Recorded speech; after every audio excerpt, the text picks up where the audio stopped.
Hi అండి, బాగున్నారా? ఇవాళ అయితే నేను కొరమేను పులుసు అయితే చేసి చూపిస్తాను.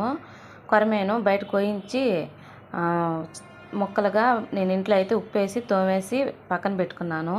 తర్వాత ధనియాలు, మెంతులు, జీలకర్ర, ఆవాలు నూనె లేకుండా ఎర్రగా అయితే వేపుకున్నాను. తర్వాత ఎర్రగడ్డ, టమాటా, పచ్చిమిర్చి, కొత్తిమీర, మామిడికాయ శుభ్రం కడిగి ముక్కలుగా అయితే చేసి పక్కన పెట్టుకున్నాను. తర్వాత ఉప్పేసి చింతపండు పిసికి చిక్కగా అయితే తీసేసుకున్నాను. పసుపు, కారము, ఈ చేప ముక్కలు ఉన్నాయి కదా, అవన్నీ చింతపండు పులుసులో కలిపి పెట్టేసుకున్నాను. తర్వాత తిరగమాత వేసుకుంటాము. నూనె ఎక్కువే పడుతుంది చేపల కూరకు కాబట్టి.